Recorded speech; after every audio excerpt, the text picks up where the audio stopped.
Hello बच्चों, welcome to my channel हिसाब mathematics.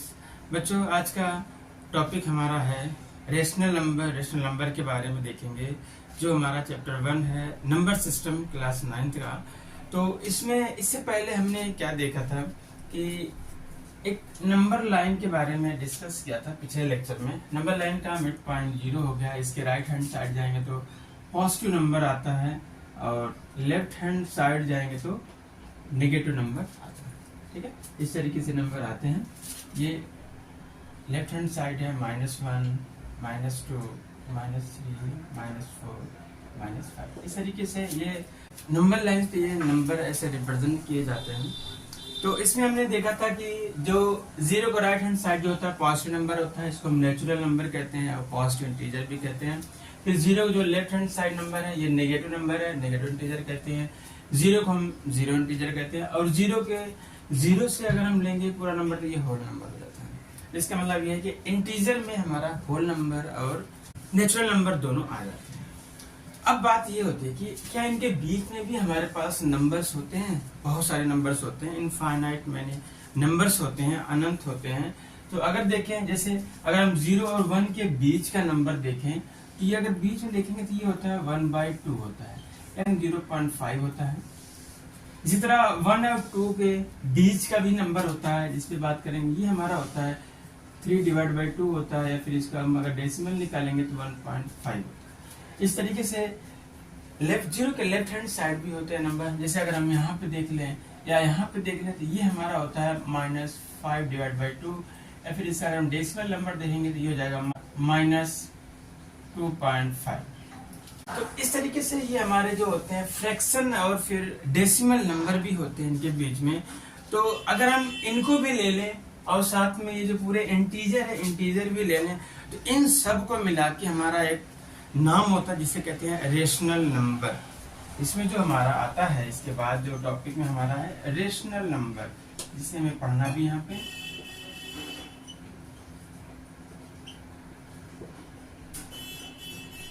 Rational number जिसे हम कहते हैं परिमेय संख्या, हिंदी में कहते हैं परिमेय संख्या। तो ये हमारा रेशनल नंबर है जिसे परिमेय संख्या कहते हैं। और इसकी डेफिनेशन क्या होगी, डिफाइन कैसे करेंगे? कहेंगे कोई हमारा जैसे नंबर परिमेय संख्या कब होगा या रेशनल नंबर कब होता है, जब किसी नंबर्स को हम P/Q के फॉर्म में लिख सकें। अगर हम उसे P/Q के फॉर्म में लिख सकें, और ये भी कहेंगे कि P और Q हमारा कोई इंटीजर होना चाहिए, चाहे पॉजिटिव इंटीजर चाहे नेगेटिव इंटीजर, कुछ भी हो सकता है। और फिर Q जो है वो 0 के बराबर नहीं होना चाहिए। ठीक है, इसमें 3 चीजें हैं। कह रहे हैं इसको हम क्या करें, किसी नंबर को P/Q के फॉर्म में लिख सकते हो। ठीक है, उस नंबर अगर हम किसी नंबर को P/Q के फॉर्म में लिख सकते हो, और फिर इसमें यह कहा जाए कि जो P और Q हमारा है क्या होना चाहिए, कोई इंटीजर होना चाहिए। ठीक है, एक शर्त ये होगी इंटीजर होना चाहिए, और साथ में जो Q है वो हमारा 0 के बराबर नहीं होना चाहिए। क्योंकि अगर Q हमारा क्या है, डिनोमिनेटर है, अगर Q 0 हो गया तो ये पूरा नंबर क्या हो जाएगा, अनडिफाइंड हो जाएगा, अपरिभाषित हो जाएगा। इसलिए Q हमारा 0 नहीं हो सकता। पॉजिटिव इंटीजर, नेगेटिव इंटीजर हो सकते हैं, जबकि P हमारा कोई भी इंटीजर हो सकता है, पॉजिटिव, नेगेटिव, 0 कोई भी इंटीजर हो सकता है। जैसे अगर हम एग्जाम्पल की बात करें कि जैसे हमारे पास है एक नंबर जिसे हम लिखा है 3/2, तो ये हमारा परिमेय संख्या रेशनल नंबर है। ये रेशनल नंबर है क्योंकि यहाँ पे देख रहे हैं P/Q के फॉर्म में, P की जगह 3 है और ये 2 क्या है हमारा Q, तो P/Q के फॉर्म में है। और यहाँ पे P बराबर क्या है, 3 है, और Q बराबर क्या है, 2 है, जबकि Q हमारा 0 नहीं है, 2 है। ठीक है, तो इस तरह 3/2 को P/Q के फॉर्म में लिख सकते हैं। तो ये हमारा क्या हो जाएगा, ये रेशनल नंबर है। जैसे बात करें -5/7, तो -5/7 ये क्या हमारा है, रेशनल नंबर है। क्यों? क्योंकि ये हमारा -5 इंटीजर होता है और 7 भी इंटीजर है। तो जिस नंबर को हम P/Q के फॉर्म में लिख सकते हो, और P और Q क्या होना चाहिए, इंटीजर होना चाहिए, और साथ ही साथ Q हमारा 0 के बराबर नहीं होना चाहिए, तो वो हमारा क्या होता है, वो रेशनल नंबर होता है। तो रेशनल नंबर की डेफिनेशन को हम लिख लेते हैं। अ नंबर जैसे हम बात कर लेते हैं, एक जनरल नाम दे देते हैं आर। जैसे कोई नंबर मान लेते हैं आर है, जो कहते हैं एक रेशनल नंबर है। A number R is called a rational number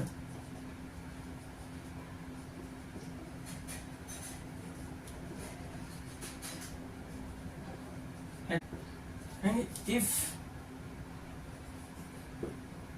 it can be written in the form of P upon Q, एक डेफिनेशन होती है। इसके बाद क्या है, अब P और Q क्या होना चाहिए, हमारा कंडीशन क्या है, P और Q हमारा इंटीजर होना चाहिए। इसमें कहेंगे where P and Q are integer।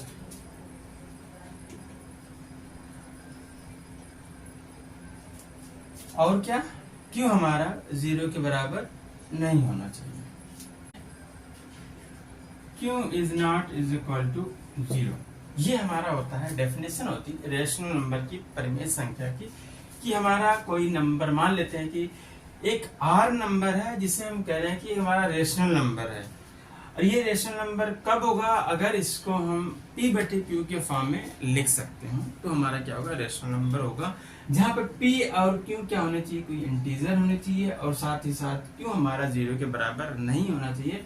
ये कंडीशन भी फुलफिल होनी चाहिए, तो हमारा कोई नंबर रेशनल नंबर होगा। अब ये देखते हैं कि क्या इंटीजर भी हमारे रेशनल नंबर होते हैं। ठीक है, ये तो हमने देख लिया कि जैसे हमारे पास अगर 7/3 लिखा हुआ है तो क्या हमारा ये रेशनल नंबर है, हाँ है, क्योंकि ये P/Q के फॉर्म में लिखा हुआ है।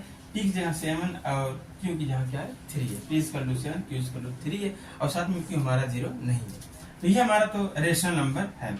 और साथ में अगर हम कोई इंटीजर ले लें, ठीक है, इस तरीके का नंबर तो हमें पता चल जाता है कि हमारा रेशनल नंबर है, क्योंकि P बटे Q के फॉर्म में लिखा हुआ है। इससे अगर कोई इंटीजर ले लें, 15 ले लें, क्या 15 हमारा रेशनल नंबर है, ठीक है, क्योंकि ये इंटीजर है। अब 15 हमारा रेशनल नंबर है या नहीं है, इसको देखना है, क्योंकि भाई हम क्या है कि हर नंबर को हम 15/1 के रूप में लिख सकते हैं। तो यहाँ पे P हमारा क्या आ जाएगा, P हमारा 15 है, और साथ में Q क्या है, 1 है, जो 0 के बराबर नहीं है। इसका मतलब सभी इंटीजर जो हमारे हैं वो क्या होते हैं, रेशनल नंबर होते हैं, जबकि सभी रेशनल नंबर इंटीजर नहीं होते हैं। ठीक है, अब जैसे हम कोई नेगेटिव नंबर ले रहे हैं, जैसे मान लेते हैं -3 हमारा है, जो नेगेटिव इंटीजर है, क्या ये हमारा रेशनल नंबर है, ये रेशनल नंबर हमारा है, क्योंकि इसको हम -3/1 के रूप में लिख सकते हैं।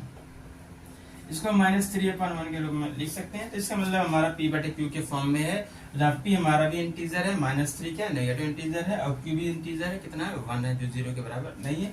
तो इस तरीके सारे इंटीजर जो होते हैं, सभी पूर्णांक जो होते हैं हमारे परिमेय संख्याएं होती हैं। ठीक है, अब बात ये आ रही है कि अब ये पूरे नंबर जो है क्या है, हमारे रेशनल नंबर है। मतलब रेशनल नंबर के अंदर अगर हम एक एग्जांपल लें, अब जैसे हम बात करें कि मान लेते हैं एक नंबर हमारा क्या है, ये 7 है। ठीक है, अब 7 की बात करें तो ये हमारा कौन सा नंबर है, इसको हम नेचुरल नंबर कह सकते हैं। नेचुरल नंबर के साथ साथ इसको हम होल नंबर भी कह सकते हैं, और होल नंबर के साथ साथ इसको हम इंटीजर भी कह सकते हैं, और इंटीजर के साथ में क्या रेशनल नंबर भी है। मतलब ये है कि रेशनल नंबर के अंदर जो इंटीजर है, होल नंबर है, और फिर नेचुरल नंबर, सारे क्या होते हैं उसमें इंक्लूड होते हैं। ये जो 0 के बाद नंबर होता है, 1 2 3 नेचुरल नंबर होता है, फिर 0 को इंक्लूड कर दिया तो क्या हो गया, हमारा ये होल नंबर हो गया। फिर साथ में नेगेटिव नंबर भी ले लिया, इस पूरे को ले लिया, तो ये पूरा जो कलेक्शन होता है क्या हो जाता है, हमारा ये इंटीजर का हो जाता है। और साथ में इनके बीच में हमारे कुछ क्या होते हैं, फ्रैक्शन नंबर होते हैं, डेसिमल नंबर में होते हैं, तो भी उनको भी अगर हम साथ में ले लिए तो ये पूरा हमारा क्या हो जाएगा, रेशनल नंबर होता है। मतलब रेशनल नंबर के अंदर सारे नंबर आ जाते हैं, इंटीजर हो गया, नेचुरल नंबर हो गया, होल नंबर हो गया, सब आ जाते हैं। अब ये बात आती है, क्या अब रेशनल नंबर के बाद और भी कोई नंबर होते हैं, क्योंकि रेशनल नंबर में सब आ गए, इसके अलावा भी कुछ नंबर होते हैं इनके बीच में, जिसे हम कहते हैं इर्रेशनल नंबर कहते हैं, अपरिमेय संख्या कहते हैं। जैसे हमारा √2 हो गया, √3 हो गया, या स्क्वायर रूट में 5 हो गया। इस तरीके के जो नंबर होते हैं वो इर्रेशनल नंबर होते हैं, ठीक है। अब इर्रेशनल नंबर भी इसके साथ में आ जाए तो अब इस पूरे नंबर का एक नाम देते हैं जिसे कहते हैं रियल नंबर। तो यहाँ पे सिर्फ हमें क्या है, रेशनल नंबर के बारे में देखना है, रेशनल नंबर को कैसे पहचान करनी है ये आपको समझ में आ गया होगा। जैसे हमें किसी भी नंबर्स को अगर हम P/Q के फॉर्म में रिप्रेजेंट कर सकें या उसके फॉर्म में लिख सकते हैं हम।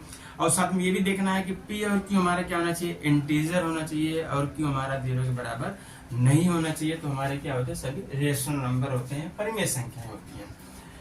तो इसके बाद हमें अब इस नेक्स्ट लेक्चर में बच्चों में क्या करना है कि इन्हीं रेशनल नंबर्स के बीच में बहुत सारे नंबर्स होते हैं, तो इनके बीच या कुछ नंबर्स हमें फाइंड आउट करना है।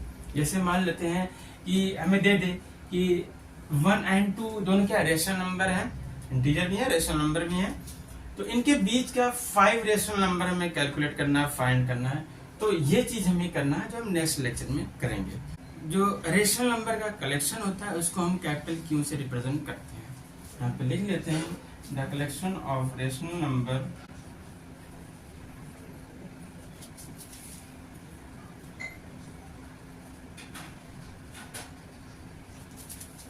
इज डिनोटेड बाय Q, ठीक है। ये Q से रिप्रेजेंट किया जाता है। ये जो हमारा रेशनल है, रेशनल वर्ड जो है वो रेशियो से लिया गया है, ठीक है। रेशनल वर्ड रेशियो से लिया गया है। और साथ में अगर देखें तो ये Q जो हमारा है, Q वर्ड जो है कोशिएंट शब्द से लिया, कोशिएंट वर्ड से लिया गया है। इसलिए क्या करते हैं, रेशनल नंबर को हम Q से रिप्रेजेंट करते हैं। तो बच्चों आज का लेक्चर हमारा यहीं तक। Have a nice day, take care.